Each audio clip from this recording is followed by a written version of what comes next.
Check. Good evening. It is my deep gratitude to express on behalf of YWCA Vancouver to welcome you to this evening's event. It's part of the ongoing commitment of Metro YWCA to advance truth and reconciliation on behalf of Indigenous peoples of British Columbia. And so we're full of deep gratitude for the commitment that YWCA is providing in lifting up this issue to reach out to non-Indigenous people, to advance the rights of our children and to advance the rights of our families to remain together with their children, with their grandchildren, with their nieces and nephews. And so at this time, I'd like to invite Glida to come up and offer an opening prayer and a welcome to the territory.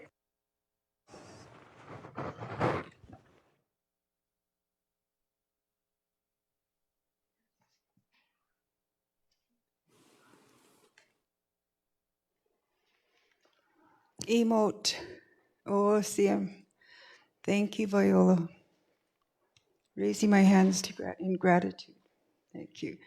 I'd like to begin by acknowledging our sacred lands, just giving thanks to the Musqueam, the Squamish, and the Tsleil-Waututh for allowing us to have our beautiful gathering here this evening on their unceded territories. OCM. It's a great honor to be here. I'm Elder Glida Morgan from the Sla'aman Nation, my mother's people. My father is Hamalko, born in Church House, relocated to Campbell River. Introduce yourself. Hello, my name is Jade. My native name is Ants, which means leaf, and I am of the Gitxsan and Coast Salish people, and I am honored to be here. Awesome. Thank you, Jade. When we come together on such a beautiful night such as this, I'm just giving thanks to our grandmothers, our great-grandmothers, and our great-great-grandmothers, our grandfathers, our great-grandfathers, and our great-great-grandfathers from all the four directions. And I want to begin by bringing our circle together with a song that was taught to me by Russell Wallace.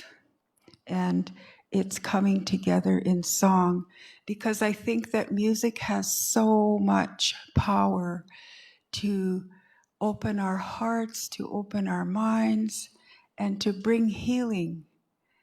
And so, from our hearts to yours. The emote ready.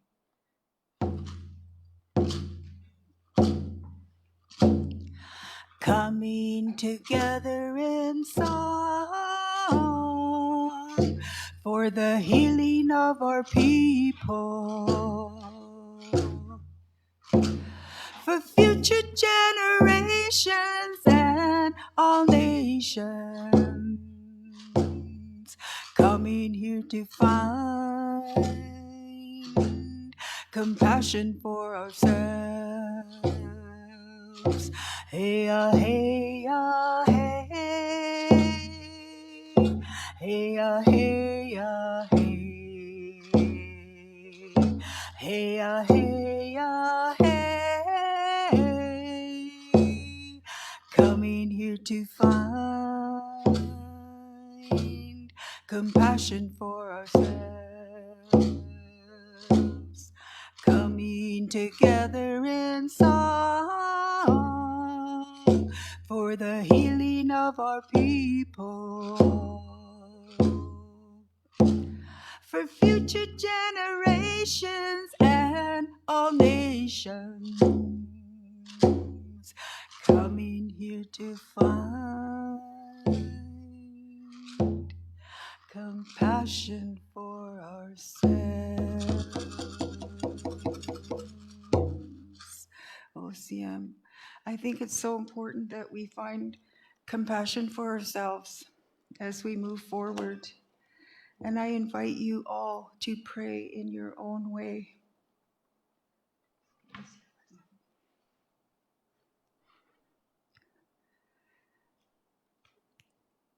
Grandmothers, grandfathers, coming to you this evening, inviting you all to pray in your own way. There is no right or wrong way to pray.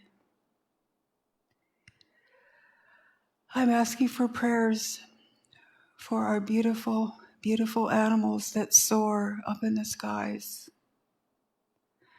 Asking for prayers for the ones that swim in our waters. Prayers for the ones that crawl on our first Holy Mother Earth. Asking for prayers for the two-leggeds and the four-leggeds. Bless them. Creator, I'm asking for blessings for the ones that are experiencing hurting. And I'd like to ask for a special prayer for the ones without food, Creator. Prayers for the ones that are experiencing homelessness. Blessings for them. Creator, I want to ask for prayers for the 215 spirits that were discovered in Kamloops and across Canada, up to over 10,000 now. Prayers for the families. More prayers for the ones that we've lost through the opioid crisis. Prayers also for this pandemic that we've gone through this past 2 years. I'm asking again, Creator, blessings and more blessings for the ones that have gone through the fires and the floods this past year. And I'm also asking for prayers for peace for the war we're having in the Ukraine. Very special prayers. And again, I want to ask prayers for all of the ones that are needing the prayers to lift them up today. All your families, all of your friends, Creator, bless them. I'm asking this in a good and humble way. Emote Squayagan. Thank you. OCM. Raising my hands in gratitude. Thank you. Thank you. OCM. Thank you. Back to you, Viola. Cook's Gem.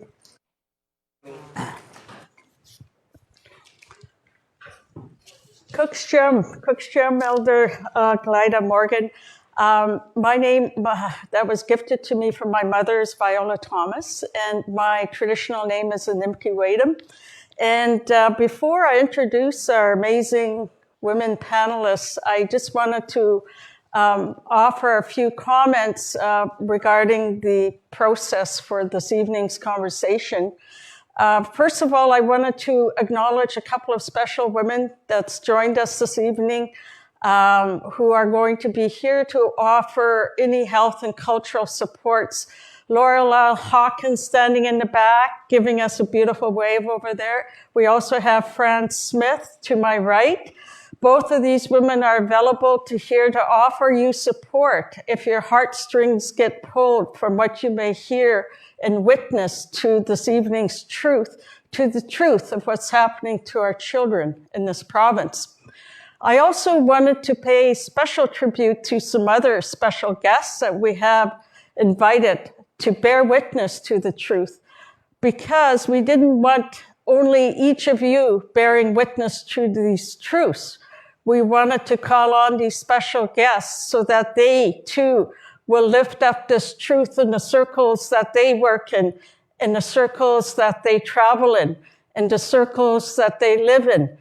So I want to acknowledge at that time these very special witnesses who have agreed to step up and lend their shoulders to carry this truth, to be able to share it in their circles, Councillor Rosalind from here. Could you please give she's here on behalf of one of our special witnesses, Councillor Stewart from Squamish.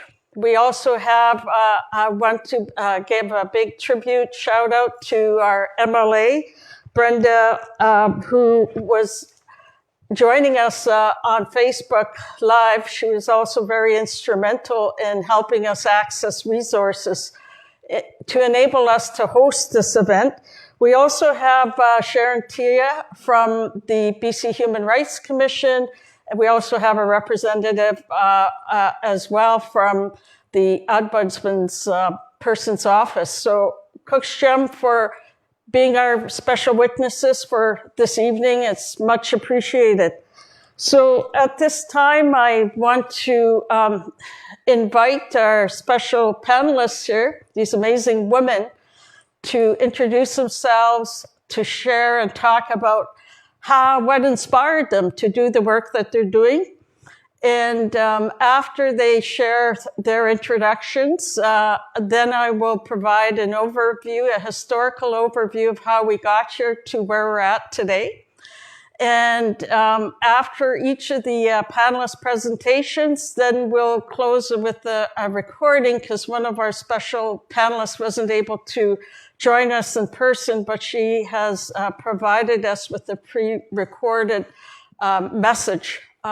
So at this time, I'd like to invite each of our panelists to please introduce themselves and share with us what got you to where you are, what inspired you to do what you do. Wow, what a big question. Is there one way to answer that? Thank you for inviting me here today. I want to say that first and foremost. I'll introduce myself now. My name is Cheyenne Stonechild.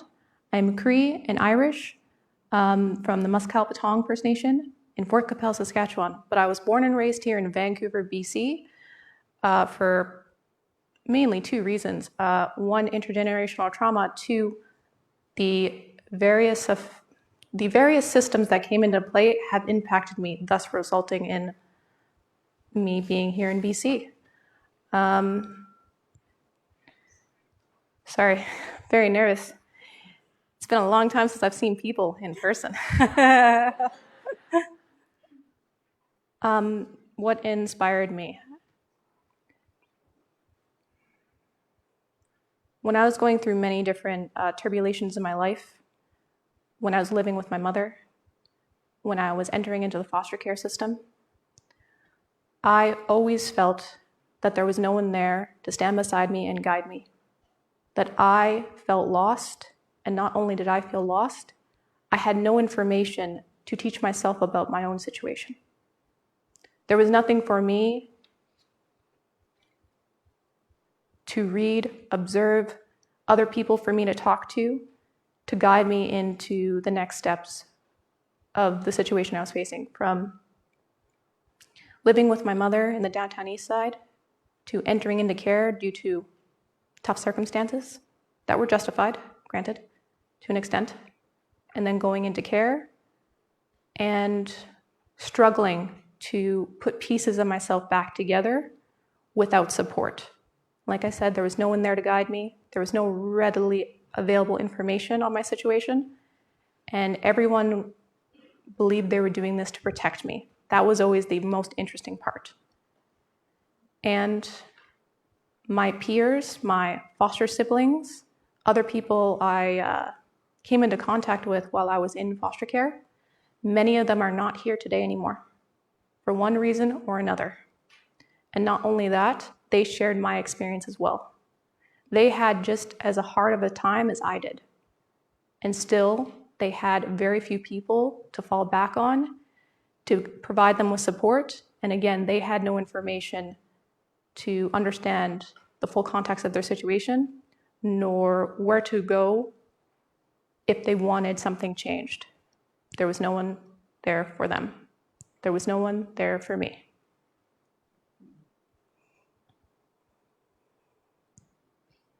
Cooksjam for sharing your truth.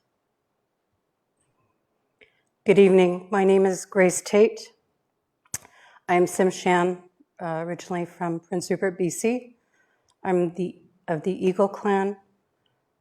I have 2 children, and I'm the proud nana of 5. Our family relocated to Vancouver because my father was attending UBC. So we moved here when I was very young, and it was a very strange, big city full of lots of stuff, much busier than Prince Rupert. The 2 pieces of big, important parts of my life are, 1, my family. I come from a long lineage of strong, loving, caring women. My matriarch side, especially my mom's side of the family. And I come from a house of long-standing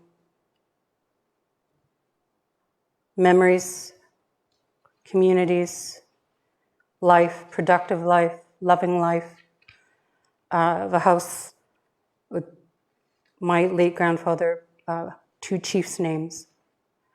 And my ancestor is Jibasa. So from a very young age, my job as being the eldest in my family of 4 was to lead by example and be a good role model for my younger siblings and my younger cousins, and always to take care of each other, because that's what our family was about. The second big part of my life is I grew up in the downtown east side, where I currently work as the Associate Director for the YWCA Metro Vancouver, Crabtree Corner community. And it's because of this passion that inspired me by many, many, many mentors, many women, many young people in my community of the downtown east side, that I've been doing this work for 30 years now.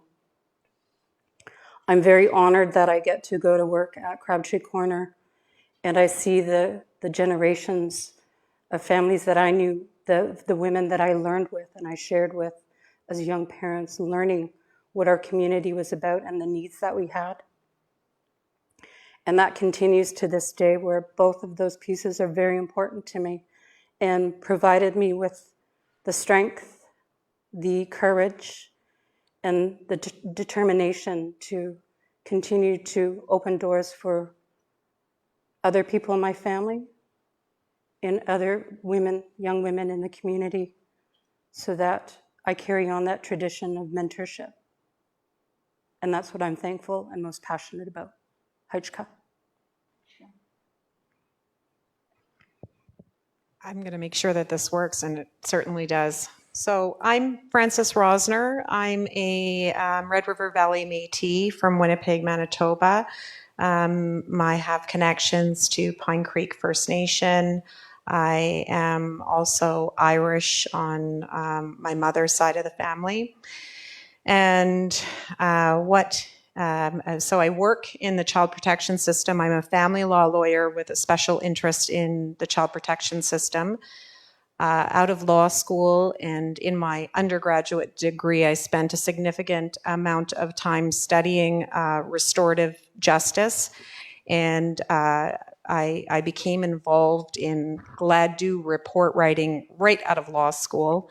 I did that for a number of years when I was sort of involved right at the very beginning of the pilot project in BC in 2011 and 2012, when it was in pilot phase at Legal Aid BC. I'm pleased to say that it's become a permanent fixture in the province, and it's now being housed at the First Nations Justice Council.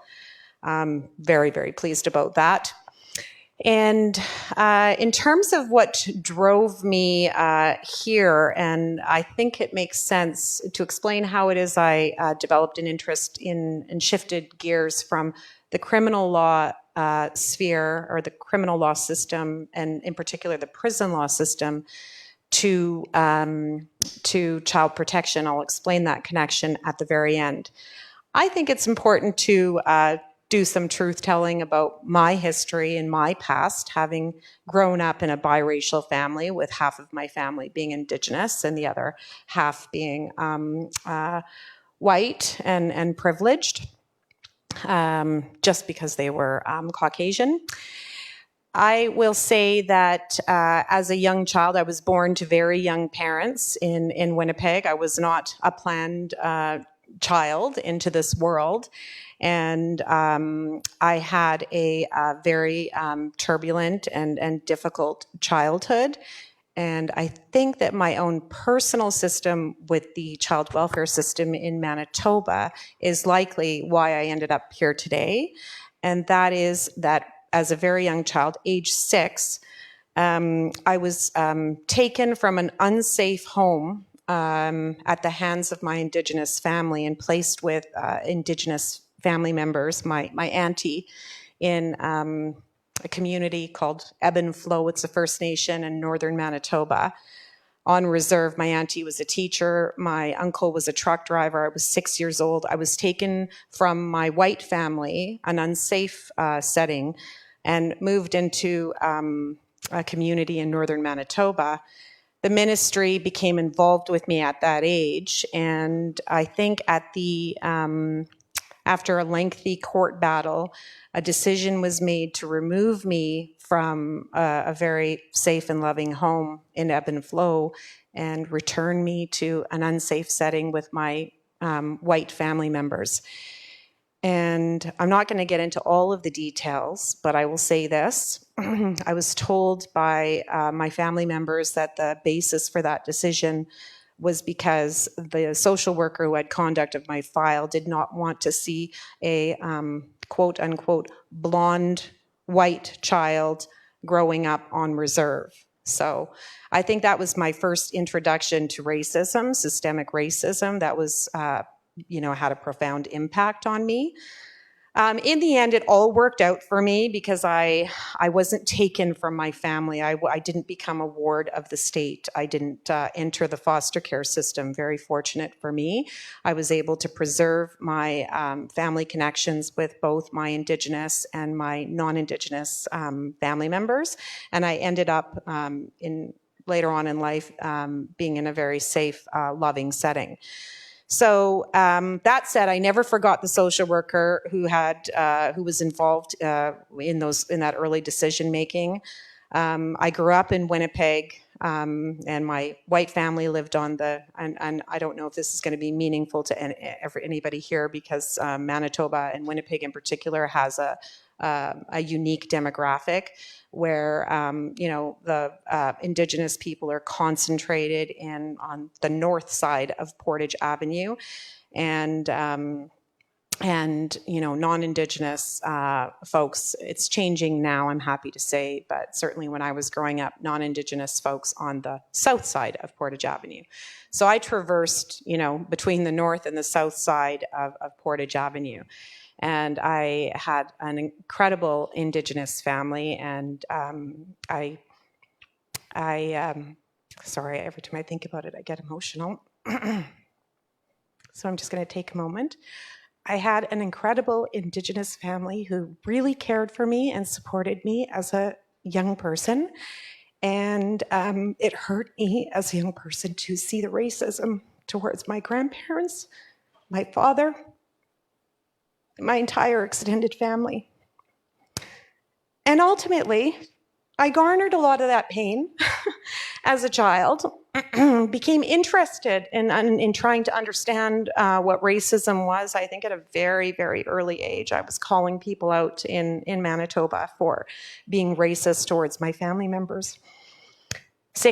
My dad said I was 6 years old at a bonanza and we weren't being seated. And I asked the hostess, I don't know if you know what bonanza is, if that even was a chain that made it out west, but I asked the hostess at the bonanza why, because I was excited to be seated. The thing that bonanza was known for was the desserts and all the ice creams.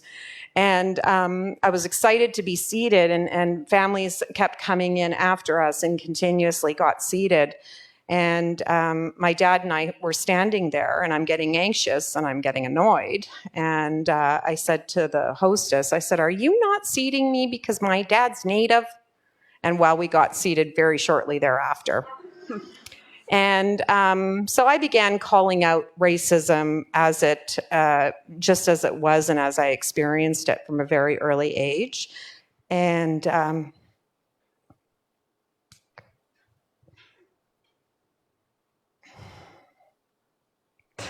this was not planned. This type of sharing was not planned in this forum. So I'm going to just pause again. It's okay. We could move on to the next portion. Yes. Okay. So ultimately, and then through my life, I also had the privilege, and I say it's a privilege because it is such a privilege. My family is heavily involved in the Indigenous music industry in Winnipeg, Manitoba. Actually, my uncle was inducted into the Manitoba Aboriginal Hall of Fame for his contribution to country western music, the Seaweed Band. And through my travels, as a young person, I think very early in life, I traveled to many reserves across Canada, very, very remote in Ontario, in particular in Ontario, northern Manitoba, Quebec, we called it back in the day. And I was exposed to just the most incredible cultural experiences in each and every one of these nations. And I learned very quickly how distinct Indigenous nations were. Oh, I'm hearing myself. Okay. I'm like, what is that? But I'm going to expedite. Okay. So it's through my experience and going to all these communities, I just had so many incredible experiences throughout my entire life, beginning at the age of, I don't know, probably 4 years old, visiting these nations with my dad, with my uncles, with traveling with various Indigenous artists from Manitoba and actually all across the East. And it really inspired me to want to make a contribution and to get an education and somehow make some changes in what I saw as a variety of ways in which Indigenous people were being harmed. Of course, I'm a little bit, I'm not going to say how old I was, but I grew up in the 70s and the 80s. So that's when racism was really rampant and residential schools were still very up and running in all the many ways in which the harmful racist government policies harmed Indigenous peoples. And I sought to make a difference. I knew very young that I wanted to be a lawyer. I think I was about 13. And despite a number of challenges in my young life, I persisted and I was determined. And now here I am today. I've been practicing law since 2016. I started out in Glida report writing. I am extremely passionate about the circumstances of Indigenous peoples because I have an understanding of the ways in which they were harmed through colonization. And in my articling year, I was exposed to the child protection system. I actually never saw myself working in that system. I was exposed to the child protection system, and it was just a natural shift to move from the prison law system where Indigenous offenders and inmates are being overrepresented in that system to the child protection system where I see the victims as the children themselves. So that was just an easy shift for me. And now today I work with Indigenous parents to try and have their children either remain in their care or be returned to their care. And I think that the next piece of what I have to say will be how I see the law changing and how I see the law continuing to harm. And I'm going to end it there. Coach Joe, I mentioned to you earlier that we had a panelist that couldn't join us, but we're going to share her pre-recorded message at the end, at the conclusion of these folks' presentations to the questions. But before we go there and I ask the second round of questions to our incredible panelists, I wanted to offer a snapshot picture, a context to how we got here and why we are in the state we are. So I'm going to give you 150 years within 5 minutes or less. So you have to listen real fast because I'm going to talk real fast. So I want to start with of course, I want to start with the Indian Act. When it was originally introduced, it was originally called the Gradual Civilization Act, and that had the most profound, and continues to have the most profound impact for Indigenous peoples, and particularly for our matriarchs, particularly for our ways of being, the ways our communities originally governed themselves, because it was not based on the Indian Act style of governance. They did not follow Robert's Rules of Order.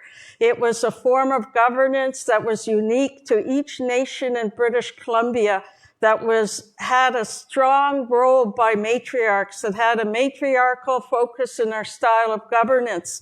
And so with the introduction of the Indian Act, it eroded the role of our matriarchs, the strong place that our grandmothers and our mothers had in the way in which our communities thrived prior to the Indian Act being invoked.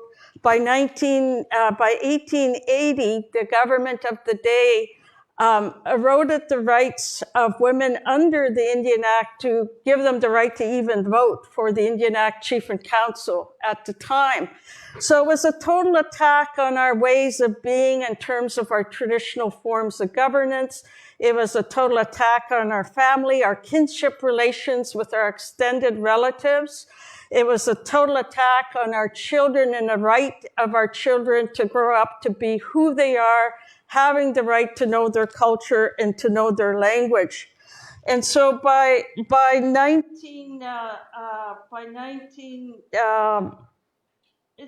other thing I wanted to mention as well is it not only affected the role of matriarchs, it also affected the gender identities of our people within our traditions and cultures. So by 1981, the federal government amended the Indian Act to include what they refer to as Section 88, which essentially allowed provincial laws to apply on reserve, particularly the Child Welfare Act. And during that time, there was a huge impact from the 1920s to the 1950s. It was mandatory for all Indigenous children to go to residential schools. There were many parents who were fined and charged and jailed because they didn't want their children to end up in a residential school. Of course, the legacy impacts of the residential school was profound on our people, and it continues to have a lasting impact. So with the introduction of the provincial laws, particularly the child welfare being applied on reserve, by the early 1950s, it began what was referred to as the 60 scoop. Many children were placed in non-Indigenous families. Some were sold for as little as $36. Some were sold for $30,000. It was almost felt like our children are commodity during that era, and they still are under the child welfare system. So the 60 scoop impacted roughly 20,000 children from across the country. By the early 80s, Indigenous leaders from around the province wanted to stand up. They wanted to stand up and fight the abduction of our children into the child welfare system. So in the early 80s, former Cookpee Chief Wayne Christensen from Splatseen Reserve helped organize at that time what was called an Indian Child Caravan, and there were thousands of Indigenous peoples that came to Vancouver to raise their voice, to advocate for the children. As a result of his efforts, Splatseen First Nation was the only First Nation in British Columbia to enact their own child welfare legislation that honored their own traditions with regard to child welfare. No other community was able to enact a federal bylaw because we were still under the Indian Act, and it was up to Indian Affairs to decide whether or not they were going to give that authority and jurisdiction to First Nations. But by 1996, the British Columbia government passed the Child and Family Services Act. And through that process, they enabled funding to establish 23 different delegated Aboriginal agencies. Each of them are very different in its scope, depending on their ability to administer various parts of the legislation. So they're not all the same in the way in which they deliver services. There's no universal standards in how they apply those services, nor is there any meaningful accountability back to families or First Nation leadership in the way in which they deliver those services. In 2018, the First Nations Leadership Council signed a reconciliation charter with the British Columbia government, as well as Canada, committing to child welfare reform. So since 2018, there have been a number of agreements signed, one in my territory with Simcoe First Nation, and there are a number of other communities that are working towards negotiating their jurisdiction over their children. By 2019, the federal government passed Bill C-92, which was to recognize that First Nations should have jurisdiction over their children and child welfare. So now we're at a place where the First Nations are negotiating jurisdiction over their First Nations child welfare.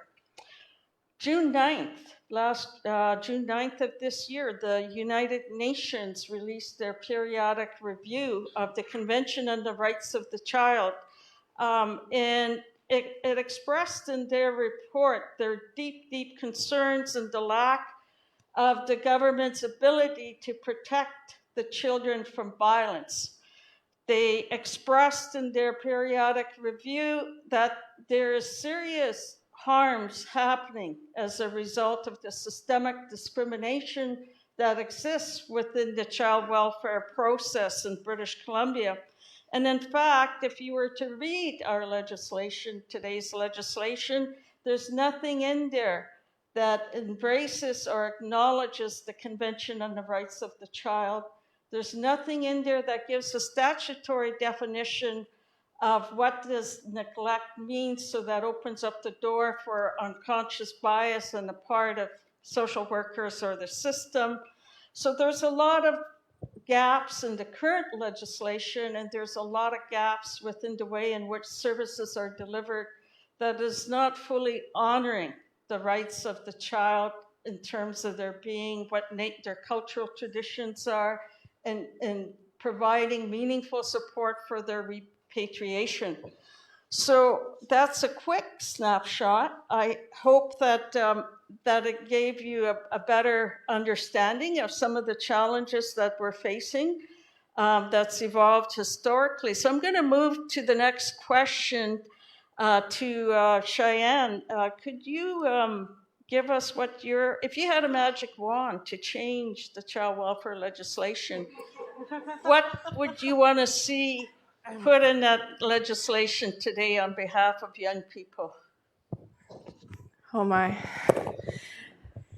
So I guess what I didn't get to cover previously in my opening, you guys still make me very nervous, was that I'm very, very passionate about family history, reconnecting to culture. My two biggest things.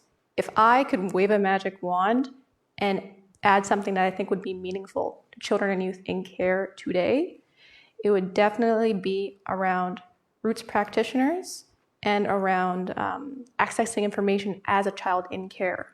Two biggest things that I think for sure coincide with one another and also could be meaningful when children are in care, to getting them to the place that they need to be, and also potentially unifying them with their family. So in BC, unfortunately, I don't know if you guys know, but we only have under 20 roots practitioners in British Columbia for over 2,000 Indigenous children and youth in care. And keep in mind, no one is that knowledgeable nor that well networked for the various nations we have across Canada. We have over 630 communities distinct across Canada. We have over 50 languages and 50 nations. And in BC, we have quite a high number, and I don't know what this exact number is because no one has published it, of how many of those kids in BC are from various provinces, for one reason or another, historically or otherwise. There is no clear number. There is no, I don't think, any document at least, stating which nation they're from, nor which band they're from, against the number of local First Nations youth here that are distinct and unique. There's nothing separating them. They're very much clumped together. And also, when services are being pushed out, there's no real care or consideration being made on a meaningful level, especially to those kids who desperately need that service to be provided adequately. It's just tragic because we know for a fact that children, Indigenous children, and youth in care across Canada, but especially here in BC, they're not reclaiming their culture. They have no idea where they're from. They're not reclaiming their language. They're not as knowledgeable as they should be about their own culture, let alone their family. And that is the most important part. So we have in BC roots practitioners, someone who is supposed to, at least at minimum, understand the study of family history, the process to do that, and help a social worker do that alongside a child, so that they can potentially reunite either with extended family members, a band, a nation. And once you have gotten that far, it's pretty easy to distinguish what cultural practices are theirs, what language is theirs, and where to take even further those next steps. But unfortunately, because we have under 20 practitioners for a very high number of Indigenous children in care, it's just not being done. So if I could wave a magic wand, that would be something I would desperately want to be improved. But not only that, so this actually goes hand in hand with accessing information as a child in care. So if you have, coming from an interesting family background like myself, which I didn't really get to disclose before, and I'm not really going to get into it too deeply because that's a whole conversation on with itself. But I had a very, very hard time when I was a child in care to find any information on my family. They didn't know what to do. The roots practitioner I saw was white, was not trained in genealogy, not the biggest problem, truly. If you were trained in genealogy and you could have helped me find my family, I would have been so happy. Wouldn't have mattered. But the fact was, they were not trained, they were not organized, they were not communicative with me, let alone my social worker, nor anyone meaningful who was knowledgeable, whether that be an elder, a knowledge keeper, someone who is experienced outside of BC, because they could at least identify that I wasn't from here, at minimum. But there was no way for them to go further than that, and they cited best interest of the child, confidentiality, and then went into Indian affairs. I'm sorry, jokes aside. Changes every 4 years. And they have actually a lot of that information. The unfortunate part is Indian affairs, delegate agencies, the Ministry of Child and Family Development, hand in hand, same thing, technically speaking. If they were all communicating, I truly believe it would be an easier time for that child to access that information. And also, they would be supportive to a roots practitioner. If everyone was being transparent with one another, and there were like some honest conversations being had, I think the outcomes for children and youth would change dramatically. We would have more kids returning to their homes across the various provinces. We would have a higher number of youth reclaiming their language and their culture and seeing forth to the next generation. And that is huge. So when I was in care, like I said, I saw one practitioner who gave up on me, who willingly gave up on me and said, my case is too complicated, so sorry. My social worker, I'm so sorry. I've had over at least 5 social workers. My last one, I'm in better relationship with. You know who you are. I smiled to you, but we did have our differences for sure. They were not knowledgeable either. So then who, if not a roots practitioner, not a youth worker, There was no elder for me. I was not from here. And there was no one who could claim me. So who then was here for me? So I had to learn everything myself. I was a little kid doing the job of a specialist. And hell yeah, I did it successfully. I did it extraordinarily well. So one thing I did come in contact and confliction with was that a lot of information was kept from me. Social worker would cite, oh, no, we can't tell you this, not really. INAC, oh, no, we can't tell you this, not really. But because I was so repetitive, they would give up little things here and there. Phone calls, emails. I continuously prodded them for information. I gathered enough between teenagers like 14 and 18, I gathered enough information to ID my family, my band, my nation. I'm not saying that I reclaimed totally my culture. It's still a work in progress. But I did that myself. I did the job of a specialist myself.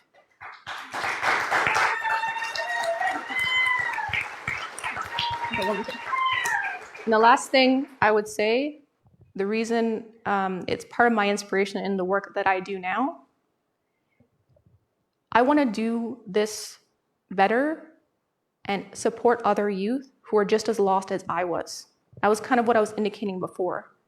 And sometimes those kids, they never got the chance to reclaim before they lost. They passed. And that's just devastating. And not only for the kids that are currently still with us strong and vibrant and resilient as ever, there's no one going back to assist them now, current day. When they age out of care, they're done. So they're still left with ... the question marks. No one's going back to support them in that process. They're still left with questions. And it's just very sad. Thank you for those magic wand that you have there in your back pocket. It's going to be powerful.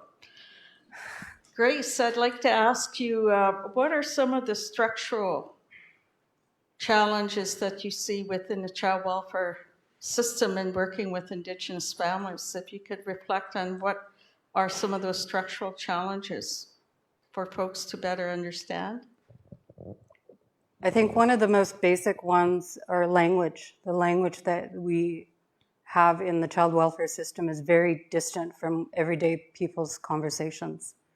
And I think for the general public, it becomes that mystery, that scary mystery, that I encourage you to do more research on and to challenge yourself. Exactly what Cheyenne is saying around the system and what that means. We're the public. We have vested interest with the services that we provide and the contracts that are given out by our governments. And that goes across all levels. And how I see it affecting our families is when they get immersed in that role, the first thing they ask, they're devastated. What does this mean? The first language you hear is all punitive. It's punishment. It is deficit-based. It is not encouraging. It is demeaning. It is the most horrible words that you can hear as a parent being talked about you and the relationship you have with your child. There's no conversation about the background that you have, what led you to be in this place, all the services, all of the places that you try to do your best and access the best because you're living on limited incomes with an ever-growing cost of everything.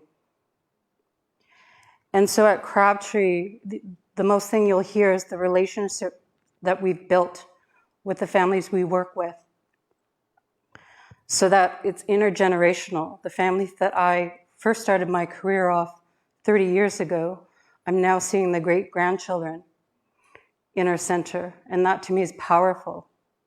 That means to me that we're still doing the right work.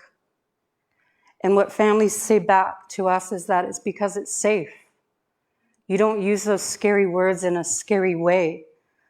We're a partner with you, and I'm the team leader, and I get to say what happens with my family, which is very different if you go into a case conference with a social worker who has all of these things that you are supposed to do.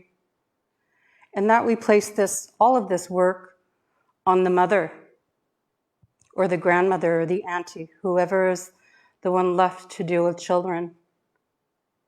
All of this work, when we used to have our families and communities come to support us and help us in various ways, from the moment when you were pregnant to when you passed. And I think this is where the differences in our Indigenous systems clash with the current Western system that we are faced with today. So even the simplest language as aging out for our families would never occur. Our family is our family for life. Why are we still encouraging these words to say you're aged out? It is so unfair. Once they become part of your family, they're your family. This is many cultures. We believe this, and I think this is our moment and our time to say that, take back our language and take back the way that we view our families, and we share a lot more in common. And so the women and the grandmothers and the children of Crabtree and the neighborhood that I grew up in all shared with me around the importance of those things. And changing the system to a positive system, they always say, is, wow, can you just imagine how wonderful that would be?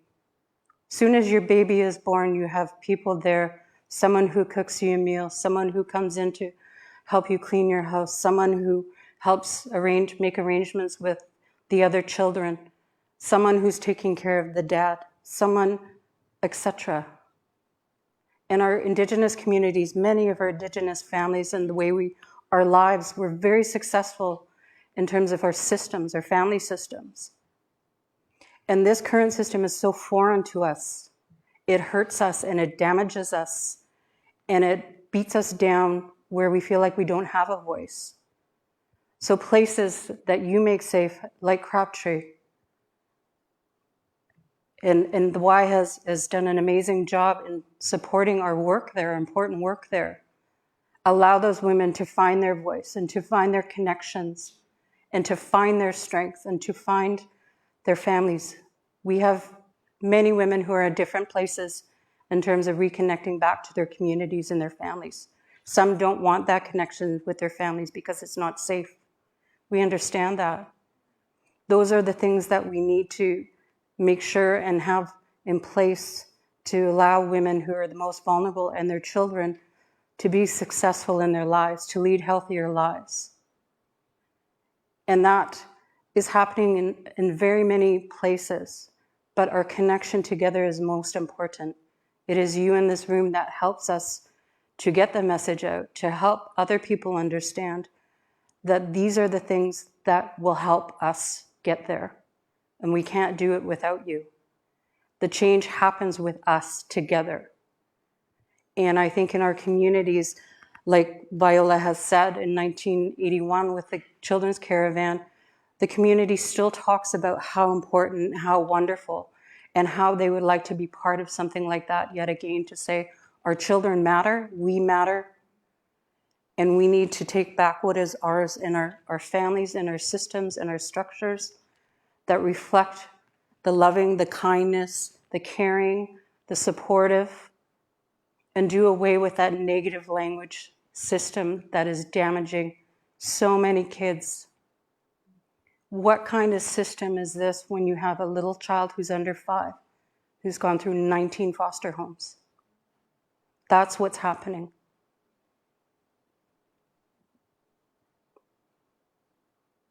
It is something that I strive for every day. When I see the little kids in our center, when I see our little neighborhood kids, we need to get back to why we're doing this work, and it's because of them. Thank you. Francis, how can the Child and Family Services Act be amended to ensure greater accountability and standards are met in relation to child-centered rights that embraces cultural competencies in the areas of legal aid support, in the areas of the role of the ombudsperson, in the area of human rights, as well as in better protection for children affected by violence? Okay, Viola, that's not exactly the question I was going to answer, but I can answer that. And I'm certainly going to, well, you know what I'm going to say is this, is that the thing that really needs to change, and where we are at still with truth and reconciliation, is the witnessing and the truth telling. But the reconciliation piece is really falling, I think we still have a long way to go. So the first thing that we need to do is scrap the CFCSA. As Grace has shared, the language just doesn't fit. The idea of the safety and well-being of children is not a fit for. I don't like to generalize, but I'll say that there are some common threads that run through distinct Indigenous communities and peoples and families. The act was drafted, in my view, without adequate consultation. Now, when we look at the 2019 amendments that occurred, I think they were drawn in part from the 85 recommendations by the special report prepared by Chief Ed John in 2015. And I think of the 85, 10 were adopted into legislative changes in 2019. Even currently, we have a consultation process underway in the province of BC to, I guess, further amend the CFCSA. And unfortunately, the consultation period is extremely brief. I think a little under 3 months. That's hugely problematic. So the first thing that has to happen is that Indigenous people have to be at the decision-making table. People, nations, the youth, those impacted by the system, not just governmental bodies. I think there has to be a broad consultation process, a meaningful consultation process, and one where there is a meeting of the minds, and one that adequately reflects Indigenous concepts and values of family. The question that I thought I was answering, but thank you, Viola. It's all interrelated. That's why it works. The question I thought I was answering is, what are some of the systemic issues that are impacting the Indigenous families that I act for in the child protection system? And I would say the number one issue adversely impacting the families I work with is accountability. So there are all of these conditions being placed on parents in order to have a supervised visit with their children. There are further challenges with staffing the supervisors and transporting children to and from visits. And so many systemic issues on that front that work to continue severing and fragmenting Indigenous children from their families. And there's very little that even council can do to argue against some of these systemic issues, because unfortunately, I'm not seeing enough judges exercise their, I think, jurisdiction to order the MCFD to provide reasonable access to children in care, particularly in remote parts of BC. Where there's just a complete discrepancy in access to resources depending on where the child happens to live. And that's not okay. I mean, that's where we start to get into human rights type issues, right? Because it shouldn't, and Mary-Ellen Turpel-Lafond has written about this extensively. Every child should have access to the same resources wherever they are in the province of BC. And back to the question that back to the systemic issue piece. So the number one thing is accountability, because when you do have a concern and when things are not happening and there's a lack of resources to keep those connections together, it creates a spiral for the parent as they start jumping through all the hoops and trying everything they can and working in a system with a language they don't understand, with Eurocentric views of parenting and family. Arguably, that is the biggest issue with the child protection legislation, is that this concept of best interests of child and plucking a child out of a family and somehow analyzing and assessing their best interests in isolation of their family, that is just profoundly problematic. And I'm constantly tackling that issue in the courtroom.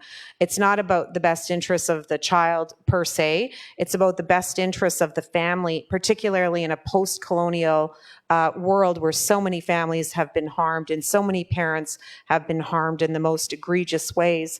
We have to approach these parents and these families in a holistic way, and we need to do that from an Indigenous perspective, because I firmly believe, at least where I come from, there's a whole lot of compassion for people in my family that have struggled with substance misuse, that have struggled with attaining employment, that have struggled to finish an education, that have struggled with a variety of issues as a result of living in poor socioeconomic conditions.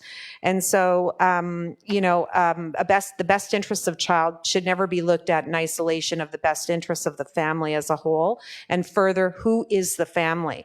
In Indigenous communities, everybody raises a child, and so many people play an instrumental role in the rearing of the child. I'm such a firm believer, and it does take a village to raise a child. And at least in my community, it is the family and the broader community. And it doesn't even have to be a biological family member. It can be anybody who the family identifies as family.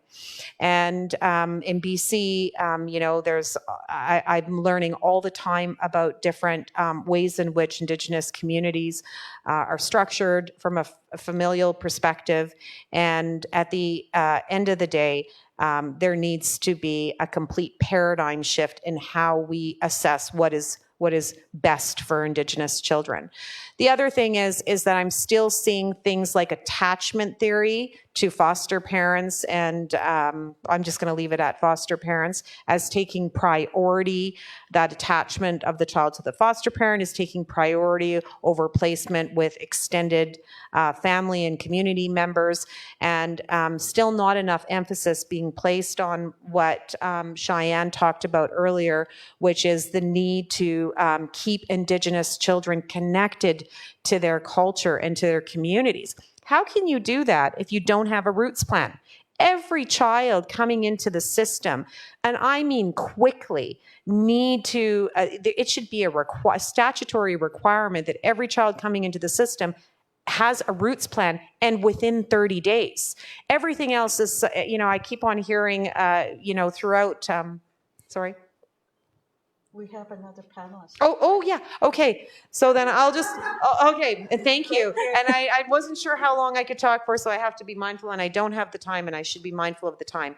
So the last thing, I'm going to build on that, because the connection to culture and community is absolutely critical, and neither statute goes far enough. I'm still seeing a favoring of a Eurocentric view of best interests of child, and that needs to change, and it will change when Indigenous people are at the table as equal decision makers, and there's a meeting of the minds. And I'm just going to leave it at that. Thank you for your wealth of information there. Appreciate that. I wish we had more time to go much more in depth, but unfortunately, these folks here have to go home and go to bed too. So, so we can't keep them all night, unfortunately. So I want to close this information plenary session with a panelist that was unable to join us. She shared a pre-recorded message earlier today, and after the pre-recorded message, I want to invite up our executive director for the organization to offer her reflections for the conclusion of the panel. So on that note, Kuksjem to each of you for sharing your reflections, your passion, and the good work that you continue to do for the families, for the children, for the future generations. Kuksjem. So at that note, we'll start with the pre-recorded message from our guest, Mary T.G. from Carrier-Sakoney Nation from North Central British Columbia. One of the challenges, as you know, has been a long history of a colonized child welfare approach in British Columbia that continues to this day under the current type of legislation. What would a decolonized Indigenous child welfare service look like in your imagination and in the way that you work through Carrier-Sakoney Child and Family Services?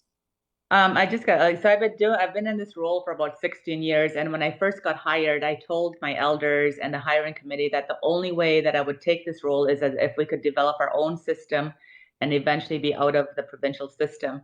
I thought it would take me 5 years. Now it's been 16 years later, but we have the opportunity. As you know, you've heard about Bill C-92. That came about because within the Canadian Human Rights Tribunal orders, and I'll speak a little bit about that later, one of the recommendations there was that there would be federal enabling legislation. So what it looks like to me is something that we're all trying to strive, is that we have never given up jurisdiction for our children. I often say that. We've always had the inherent right to take care of our children. Based on our own laws, our traditions, our principles, and our values. What we haven't had are the resources to breathe life into our own laws. So when I reimagine what Child and Family Services, that has all I've been doing for 16 years. It's how we practice. It's how a child is not just an individual, but belongs to a collective, belongs to a nation, belongs to a tribe. In fact, that's their right. A child belongs to the land, and they need to know who they are. So when we look at that, reimagining child welfare, we have to look at the holistic well-being of not just the child, but also of the family, of the clan, the community, and the nation, because we're all together. One of the ways that we reflect that at Carrier-Sakoney Family Services is that we developed child and family framework, or our agency framework is based on the life cycle approach.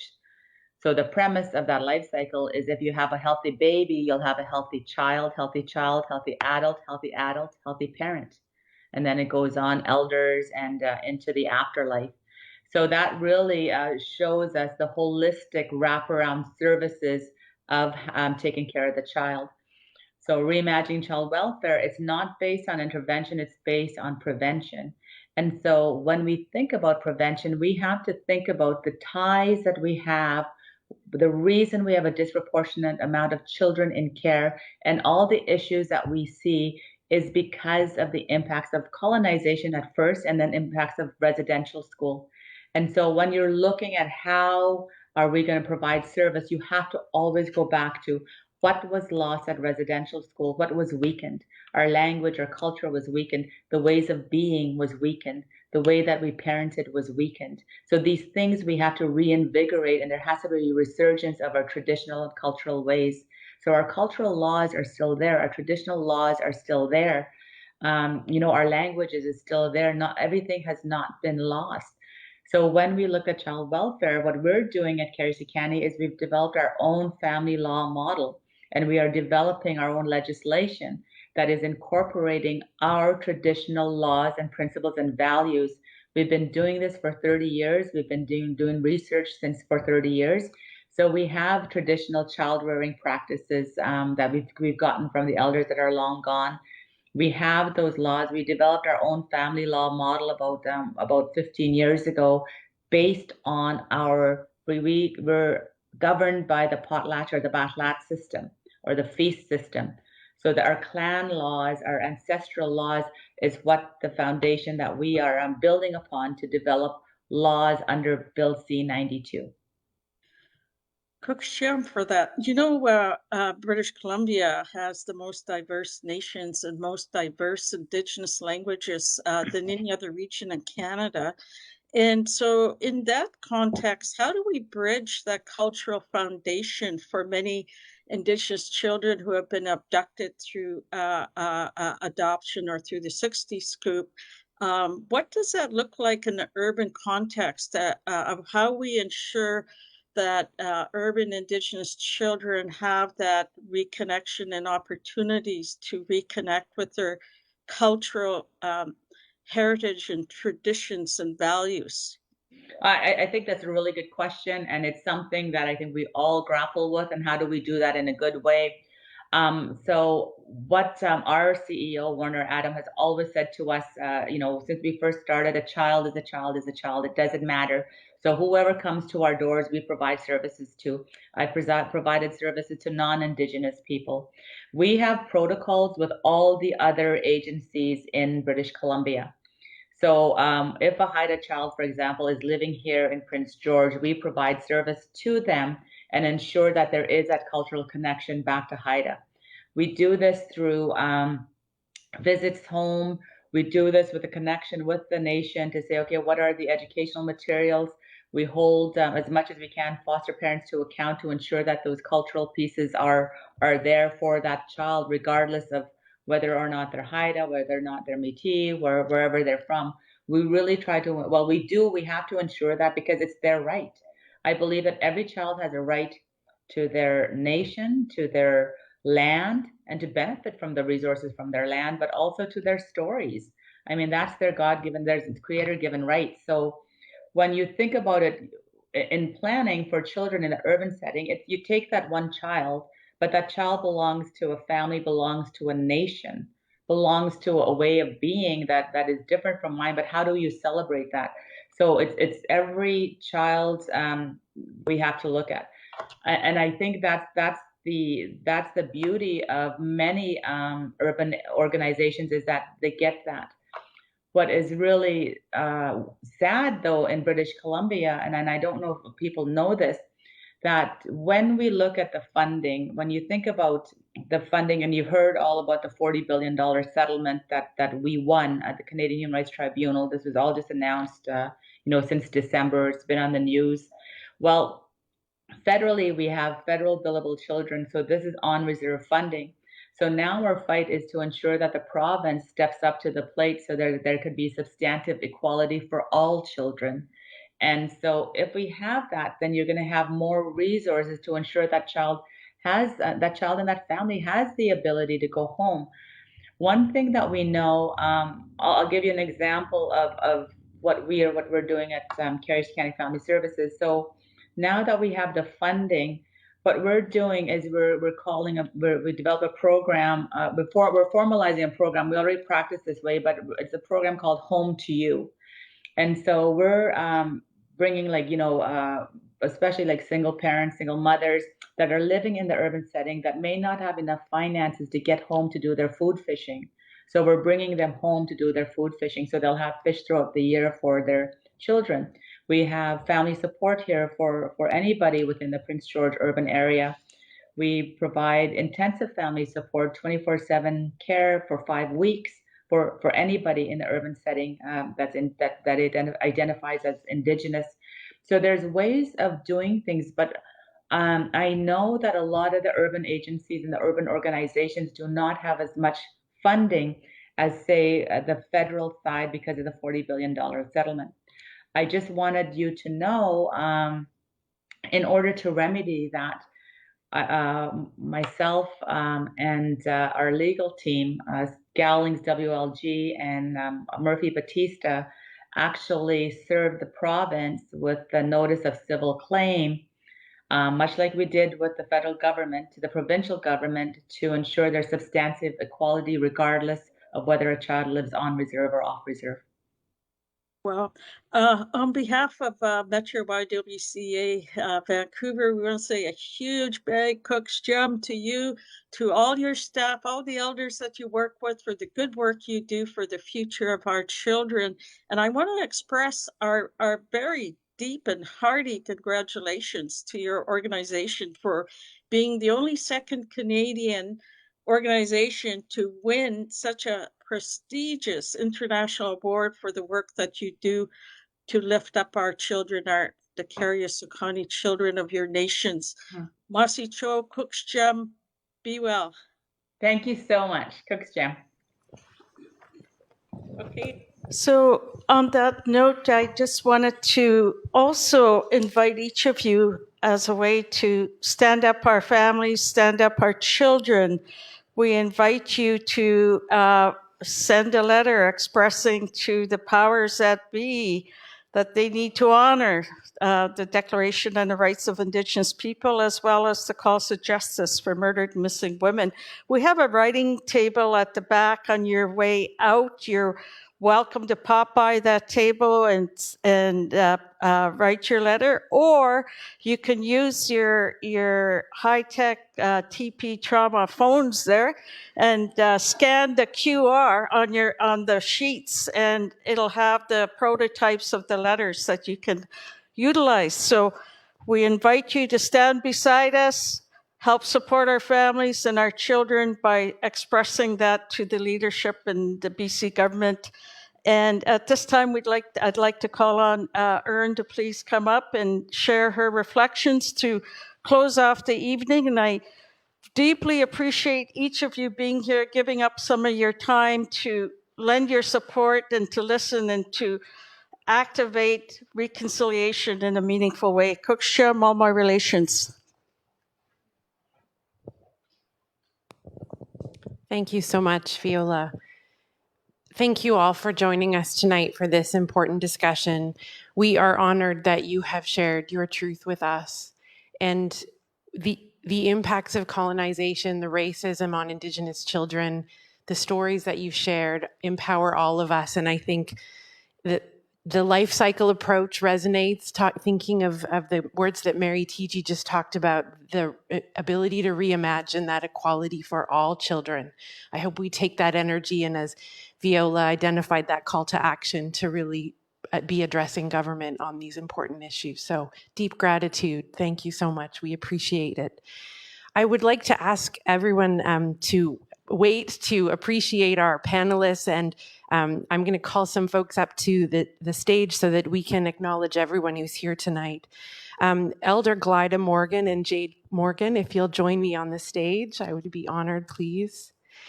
We have some gifts we'd like to present to you, and we'll make sure that panelist Mary T.G., who couldn't join us, receives a gift. We really want to acknowledge our panelists, Francis, our panelist Cheyenne, our staff Viola, our staff Grace. Thank you so much for taking the time tonight. And finally, I'd like to invite our witnesses as well to join me on stage. Rosalind Campbell, counselor at Musqueam Nation and our esteemed YWCA board member.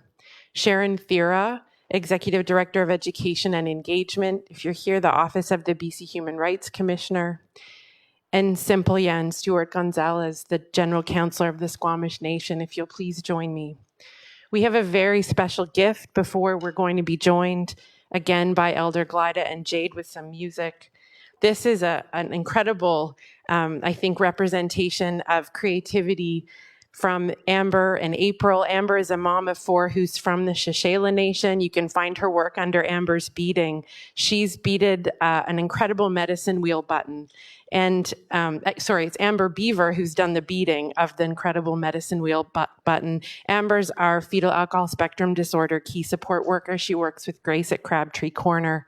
And she's from the Cree Nation, Alberta Treaty 6, Nahina-Aski. One important element of the beading that I think really ties together the theme tonight is that the abalone in the center of the beading represents Mother Earth, the symbol of life, and how we're all interconnected and interdependent on each other. And in expressing our gratitude, I want to also reflect on Grace's comment that we have to all work together in this. And I think you've really identified the paths forward in many ways, and the commitment on behalf of YWCA Metro Vancouver to keep working with you and hearing your truth and being committed to that truth and reconciliation. So thank you. Please acknowledge on behalf of YWCA all of our incredible guests this evening.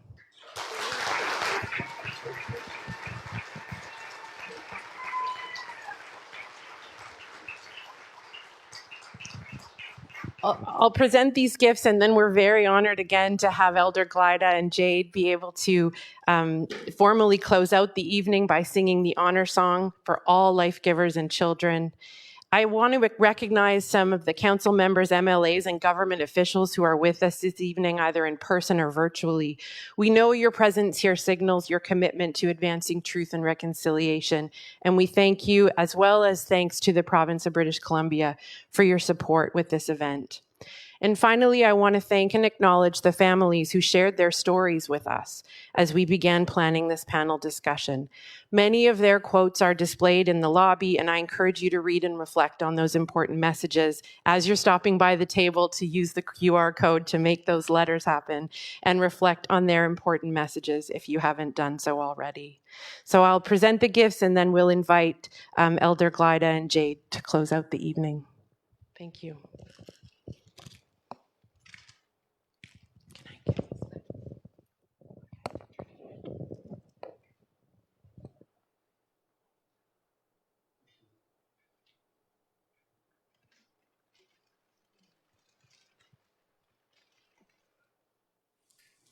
And I'm going to screw up on the cards here too.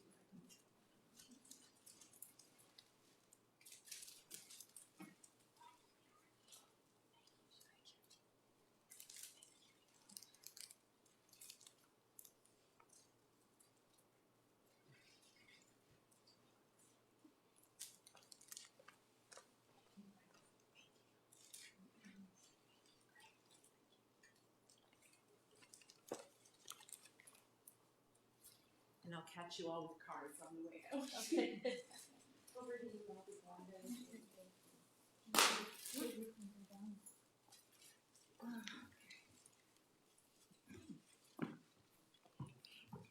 That was amazing, this whole evening.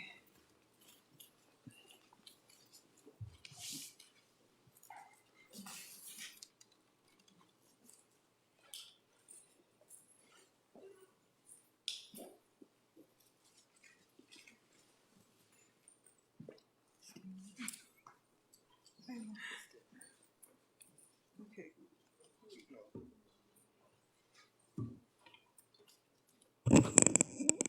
Whoa. Okay.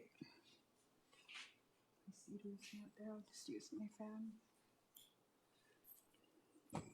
Emote.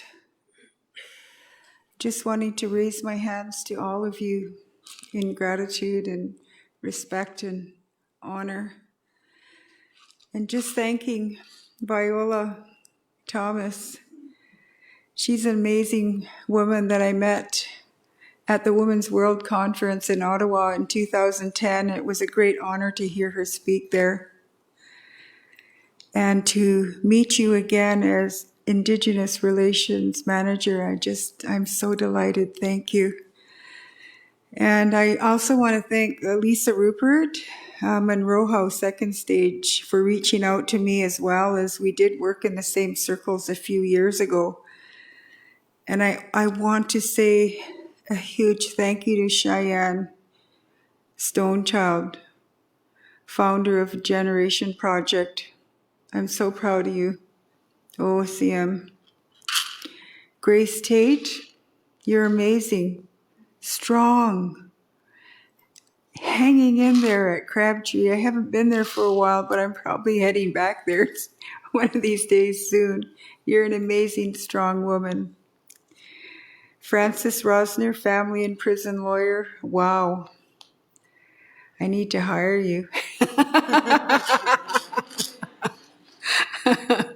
And Mary T.G., ED of Child and Family Service, Carrier-Sacani Family Nations. Huge thank you. And a huge thank you to the YWCA Metro Vancouver. Just raising my hands to you all, and to the executive director that was up here speaking. And to close tonight, I would like to invite you to sing. Everyone ready?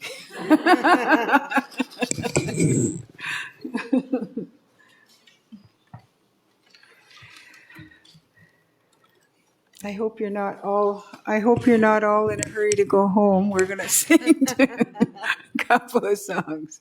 The first song I invite you to sing is 4 lines. And can you all repeat after me? I am one. You are one. We are one. Together. So we're going to sing that. Can you remember the words? Okay, here we go. On 1, 2, 3, 4. 1, 2, 3, 4.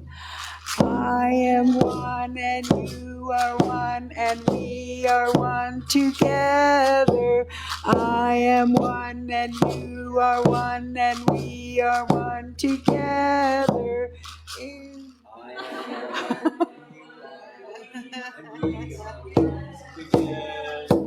I am one and you are one and we are one together.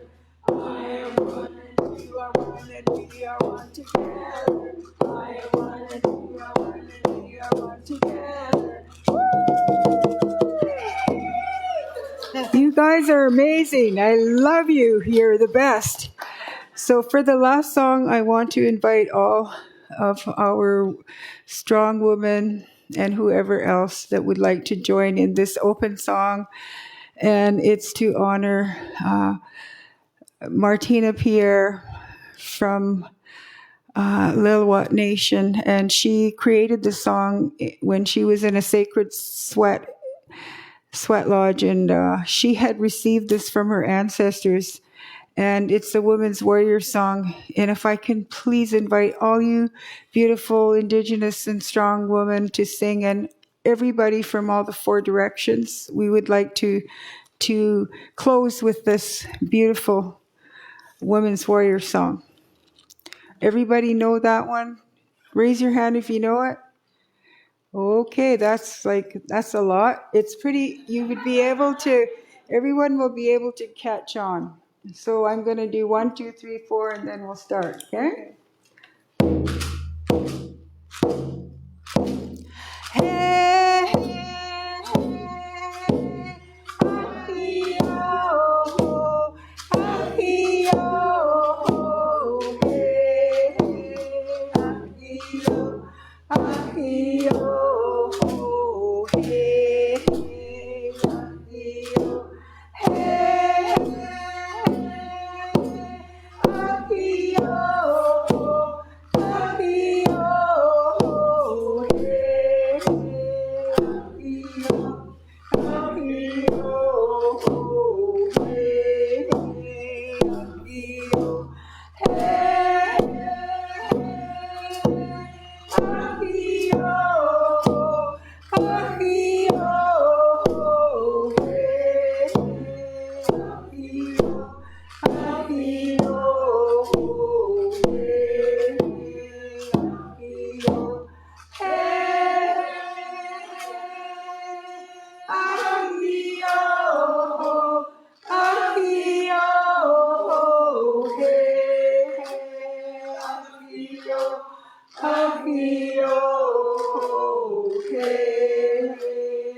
Thank you. You're all so amazing. Thank you. Thank you for all your good work. OCM Emotes Quagan.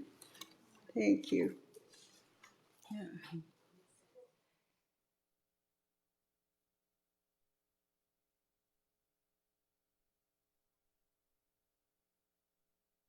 Oh. What's that?